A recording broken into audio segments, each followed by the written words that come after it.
Hi, Lenny. Hi, Nancy. Welcome to episode 27 of the Front Porch Book Club. The Front Porch Book Club is a podcast that meets twice a month. We like to dig deep into the relationship between characters and the worlds they live in. Grab your book and iced tea and join us on the Front Porch. So, Lenny, this is our first episode that we're recording since you visited me here in Nebraska for the world premiere of This Mortal Life also. I miss you already. I miss you. I miss you. I miss you. What a wonderful week we had. I miss you too. But I'm so happy that you came out to see my play. And then you came out early and you helped me get my house ready for guests. And we had a great time running around and doing errands and making cupcakes for the entire cast, crew, and production team and the designers. And it was just so fun having you here, Lenny. Oh my goodness. I loved every bit of it. Having been back just a couple of days now, I'm still in my Nebraska glow. It's like when you come back from vacation and you're still in the glow of it. That's how I feel. I had so much fun with you. And actually, it was fun even talking to our podcast people that came to the play and got to meet some of the people that listen to our podcast. But Nancy, your play is unbelievable. I completely blown away. Everyone that saw the play felt the same way. And I say this not because I'm your sister. I really loved the play and just so proud of you and what you were able to accomplish there. Oh, thank you so much. Oh, so wonderful. Well, we had a great time. And it was great that we had sold out performances. And a lot of people did tell me they laughed, they cried, and they really loved what we were able to bring to the stage. So that was really gratifying. It was definitely all of the emotions. How do you feel now that you got a couple of days behind you, Nance? Well, mostly I just feel really satisfied. The cast was brilliant and the production came off beautifully. And yeah, just mostly very satisfied and very grateful that I had the opportunity to see this piece staged, and now thinking about what are the next steps for it and for me, but feeling very good, actually. I'm surprised that you're even able to think ahead because I'm still kind of like in the glow of it. Very interesting story, a story for all ages because of the oppression of people. And I think it's a story that made a lot of people ponder. I think so. And we had great question and answer periods after every performance, and people asked great questions. We heard a lot about people talking about the relevance of the production, given what's happening in the Ukraine. So that was really interesting to hear people connecting the dots there. Yeah, very good, Nance. Well, I can't wait for the next showing or what happens with this play. I think that my cousin Denise and I are going to be your stagehands. We can move the furniture between the acts. That sounds great. We'll look forward to that. So, Lenny, what's our book this month? Nancy, this is Trevor Noah's book, and it is called Born a Crime. Now, I love Trevor Noah. Many times I spend my night before I go to bed with Trevor on The Daily Show, and I laugh and I laugh and I laugh. Yeah. So when I heard that he wrote a book, Born a Crime, I was like, what's that about? It is about how he has an African Black mom and his dad is white. So in South Africa at that time, that was considered a crime. So hence the name of his book. Mm-hmm. He is a very interesting person. He's a comedian, and he talks about his struggles growing up in apartheid South Africa and also post-apartheid South Africa with kind of a comedic twist. I do think people who like Trevor Noah on The Daily Show would love this book. And also people who are interested in apartheid and social justice. I think that this is a book that a lot of people would find really fascinating. I found it fascinating. For me, it was a beacon into the experiences of growing up in South Africa at that time. Yeah. Now, his experiences were really unique compared to lots of people because he was, we would say mixed, but in South Africa, they called it colored at that time, which meant your mom and dad were different races. So he looked mixed or colored, but he did not fit that group because neither of his parents were from that group. Yeah. So he didn't fit into that culture.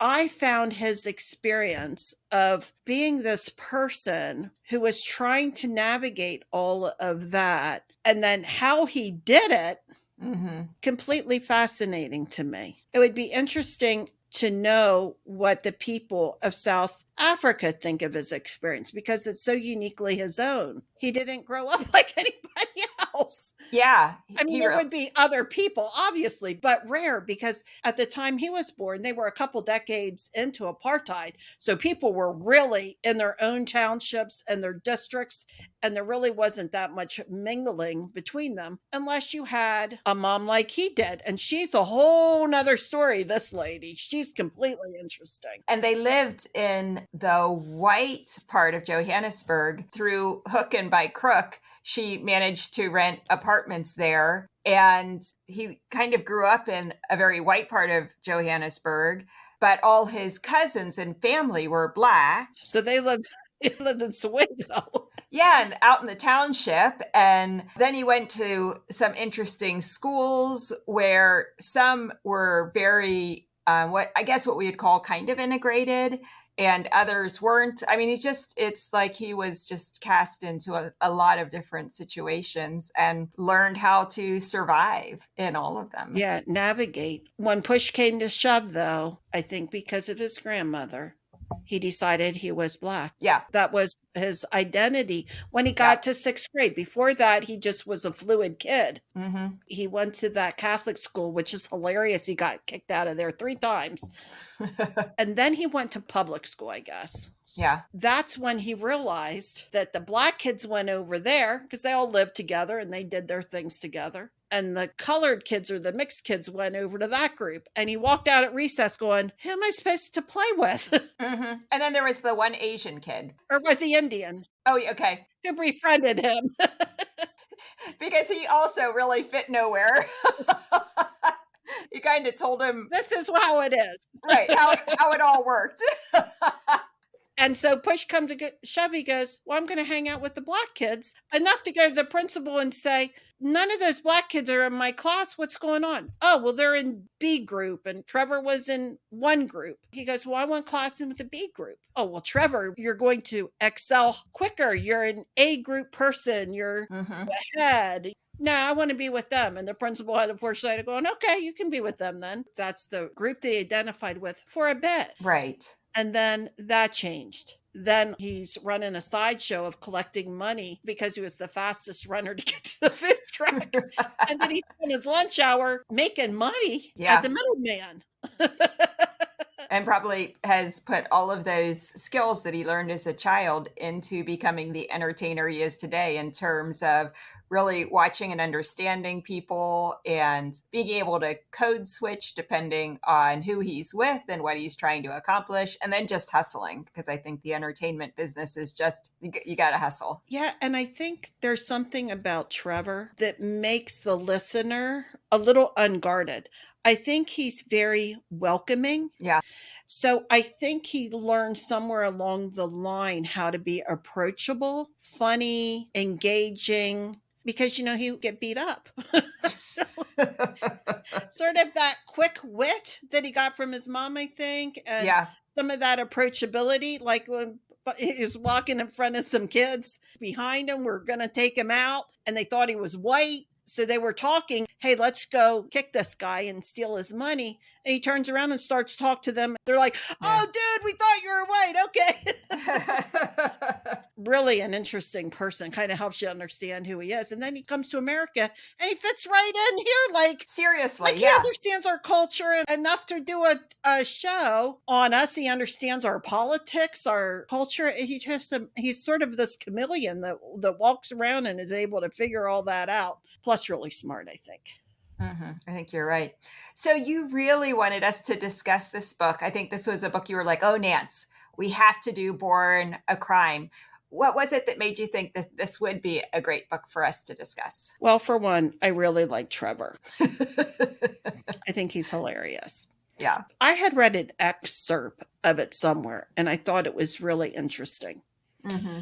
He does a lot of books on his show. He talks to a lot of authors. He does a lot of book reviews. He inspired me to think about having a more diverse selection of books Oh, yeah. and authors for our upcoming year. I did Yep. want to do them since year one, but we were just getting kicked off here. So he inspired me in that way. I really wanted to read the book and find out more about apartheid. I wanted to find out, how did this man get to where he was based on how he was brought up in a time of extreme oppression and racial injustice. How did he get to be this guy Yeah. in America on pretty much the hottest show on the networks, really? Yeah. Well, Nance, what was your favorite part of the book? Well, I think my favorite part was learning more about apartheid because, of course, apartheid was happening while we were growing up and it was dissolved, by the time we were young adults. So, I was aware of apartheid in a general sort of way, but I didn't know much about it in terms of its specificity. And I thought it was a wonderfully deep representation of what it meant to live during that time. This is a firsthand view of what those laws mean to the people living in them. And in many ways, how those laws were horrible, oppressive, but in so many ways, completely nonsensical as well. There wasn't even any internal coherence in them. It was just whatever we can do to protect this white minority rule. Because, of course, the majority of the population in South Africa was Black, and apartheid means apartness. Here are these white people, they want to stay in power. So by 1948, apartheid got the name. And of course, there was all kinds of segregation happening well before that, but got the name in 48 and then finally was repealed in 1990. And I do remember a lot of colleges at that time, colleges and universities divesting of South African stocks. Do you remember that? And that No. was one of the things that I think Hmm. led to finally apartheid being. Abolished, I guess. The rules came down. And then Trevor is alive during the time that apartheid is abolished. And so we get a little glimpse of that post apartheid experience too, which it's not like apartheid is abolished and then suddenly everything's perfect. Oh, no. There are still these structures, economic and social structures that remain, just like when slavery was abolished here in the United States. I mean, here we are a century and a half later, and we still have not been able to effectively deal with those economic and social structures. Yeah, I've heard him say he thinks it's easier to deal with racism in his own country than in America because there's blatant racism, but at least you know what you're facing. Right. Whereas in America, it's so subversive and it's so structural. And people say, well, no, I'm not a racist. Well, aren't you a member of the Ku Klux Klan? Or didn't you post that on Facebook? That's a racist comment. Oh, no, that's not racist. Yeah, it is. Yeah. It's a harder part for him to navigate than the complete and blatant, well, I didn't pick you up because you're Black, or I didn't do this. Oh, okay. Well, now I know who you are. Like, I understand that. So, what was your favorite part of the book? Well, I liked him as a little boy growing up. Oh, yeah. He was partly blind to all of the racism around him. He didn't really understand why he wasn't allowed to play outside. Yeah. Because in Soweto, they thought he was white. Yeah. And he wasn't really allowed to be outside too much, else they were afraid he was going to get scooped up by the cops and sent to the colored or the mixed township and raised by them. Or, somebody else would be arrested. So I really loved those stories of him as a little boy growing up. Just funny. I think the one chapter said, oh, my mom threw me out of a car. And she did. She threw him out of a moving car. I mean, I loved all those quippy little stories of him growing up and getting kicked out of school and his shenanigans and all of that. I loved his mother. Yeah. This lady is a go-getter. I think she is fantastic. And I don't know if you know this, Nancy. They're going to do a movie on this book. They Oh, already have the lead actress. I'm hoping that she will be able to play the lady that Noah describes in this book. This lady is a superstar. yeah. She goes to white church, black church, colored church, and then she goes to her church in her house. She doesn't care who people are. Yeah. Oh, then I'm going to live with the white people and I'll figure out how to do that. And I will carry a maid's outfit with me and I'll take the bus late at night and they'll just think I'm a maid. Yep. And then she would get arrested and then she'd get released and she'd still do this. Yeah. I found her completely fascinating. I loved the way she raised Noah to be very verbal, very argumentative. Like he could have probably been an attorney, the way he banters back and forth with his mom. Yeah. Loved that part of the mother-son relationship. Mm-hmm. I like the way she parented him. She had to keep him safe, but there was something about her that was always pushing the edges. He doesn't idealize her at all because he does, for instance, talk about her pushing him out of a moving vehicle. And she'd slap him upside the head and do all kinds of things that in our culture we would say, well, that's not good parenting. The spanking was called a hiding. Yeah. For him, it didn't seem like the hiding was abusive. But then we get later in the book, Nancy, this part of the book where he is more aware of his culture. He's more aware of the darkness around him. He sees this man mistreat him, mistreat his mother. Then the book takes a different tone. Oh, it definitely did when he's talking about the abuse his mother suffered, especially. A lot of the book, he shrugs off any kind of abuse that he suffers. But when it comes to his mother's abusive husband, things turn very dark. Yeah, I look at him culturally growing up, and he is younger than me. In the 1980s, you might have gotten the same response from police as what she did. Yeah. But I think we were just a little bit further along, maybe just 10 or 20 years with our laws that said, no, that's not right. And educating police that said, no, see, if a woman comes to you and they say this, then this is what your response is going to be. Right. Because he grew up in that culture, he kind of blamed her. Not blamed her for being hit, blamed her for staying with him. Mm-hmm. And he kind of cut ties with her, it sounds like, for a bit. Mm-hmm. And then when he found out what had happened, he came back into her world. Mm-hmm. Now, I have to tell you this. I saw Trevor, and you can catch this on YouTube, and he goes back to Soweto to see his grandmother. Really? And this little lady is like 90 years old. She still lives in the township. She's got all of her friends around her, and she lives still in the same house. Wow. Yeah. And Trevor's sitting at her table in the kitchen, Mm-hmm. and his arms are folded on the table, probably just like they were when he was a little boy. He's just sitting there with, what does he call her, like Nana or something he calls her? Yes, Nana. Yes. Yes. And you can say, oh my golly, this is what you did when you were a little boy.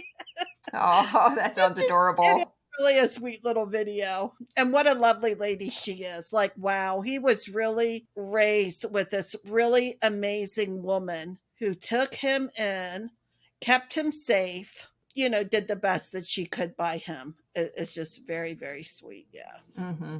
I think when you talked about this book to me before I had read it, you described it as hilarious. Oh, yes. So I'm curious, what for you were the funniest parts of this book? Oh, when he's a little boy. Yeah. When he gets thrown out of the car. These things may not seem so hilarious. Okay.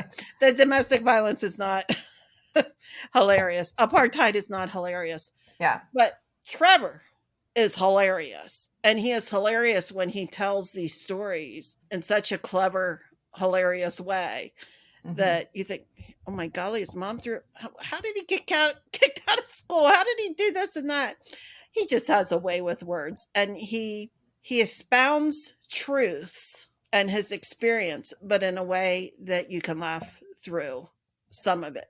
You're never going to laugh about domestic violence, obviously. You're never going to laugh at racism. The themes are pretty deep in the book, but his stories are pretty funny, I thought.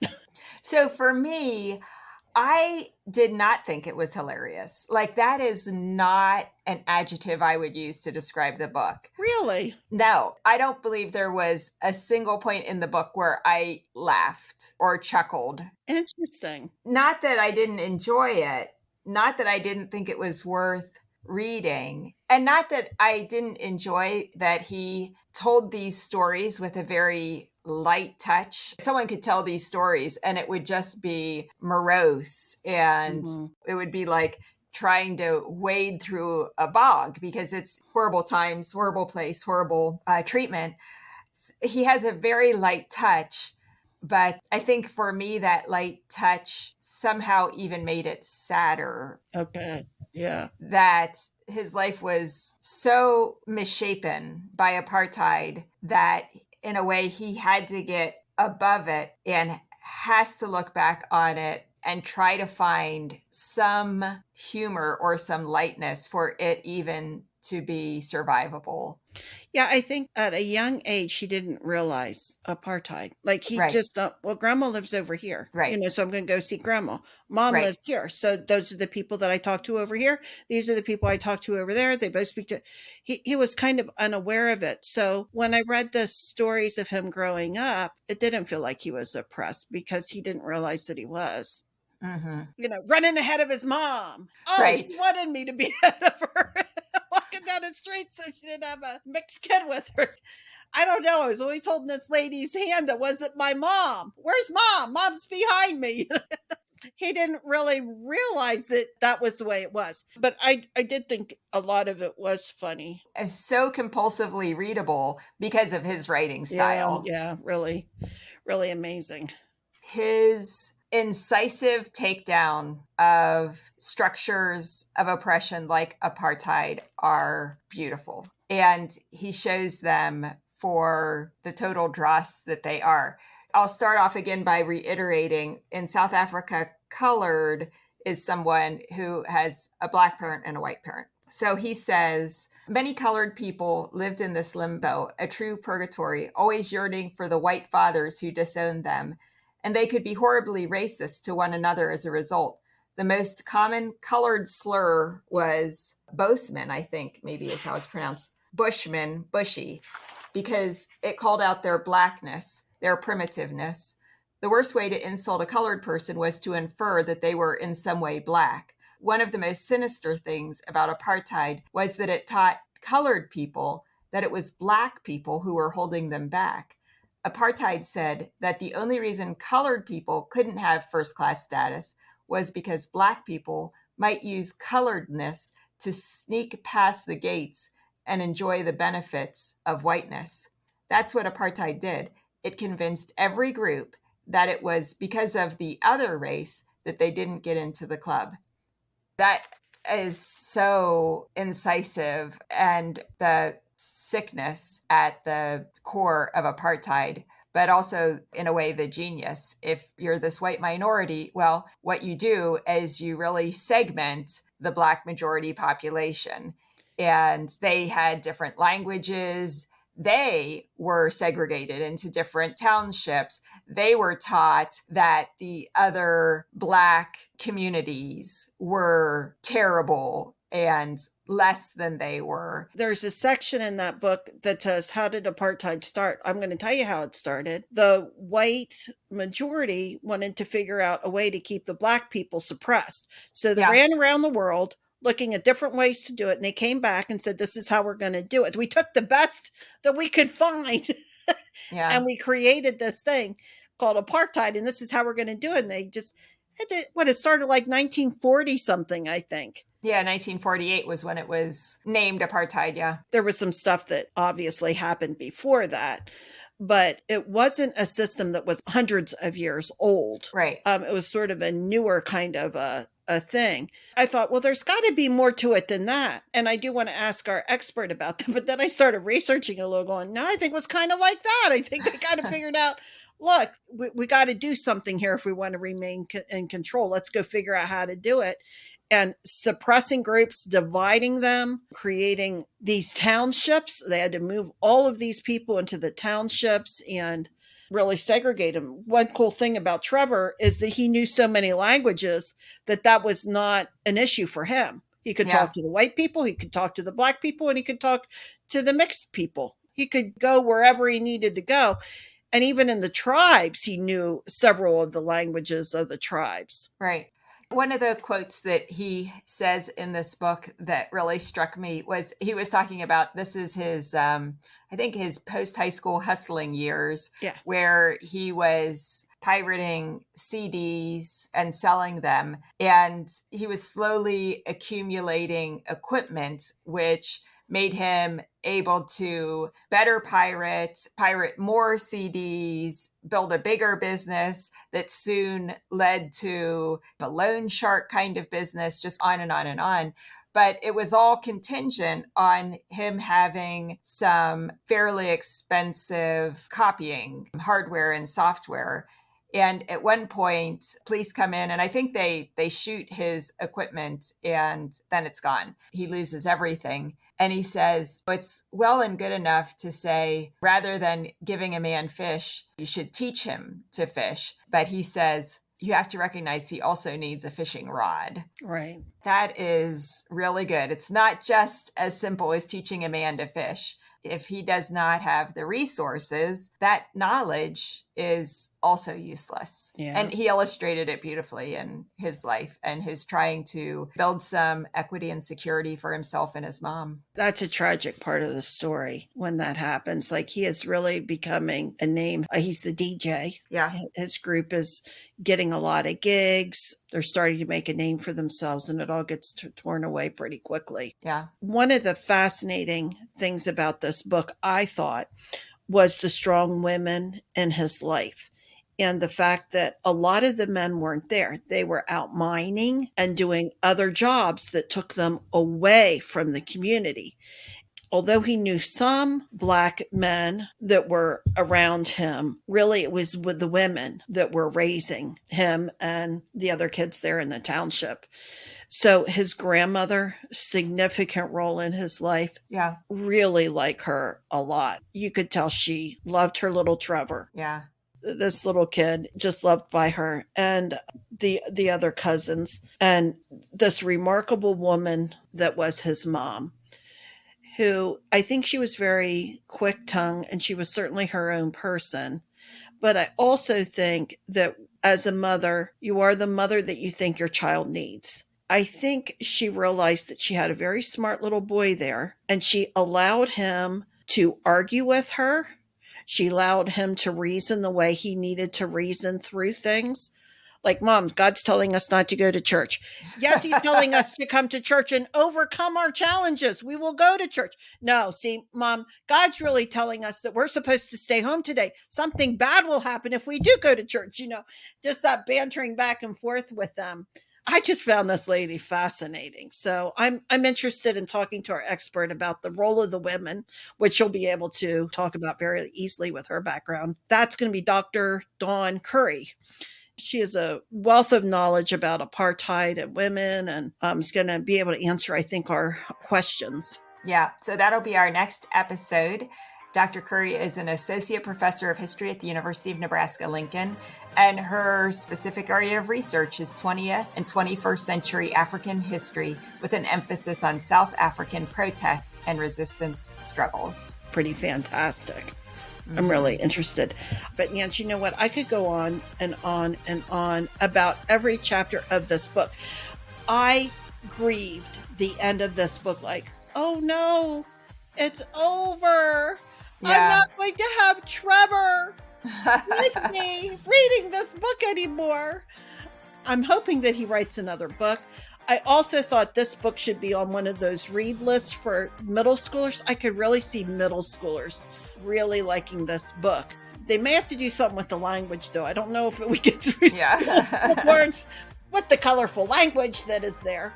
But maybe if he could write a book and delete some of the language or something, maybe the middle schoolers could pick this up and read this, because I thought it was really good. Yeah. Well, you can get in touch with us by going to our website at frontporchbookclub.com.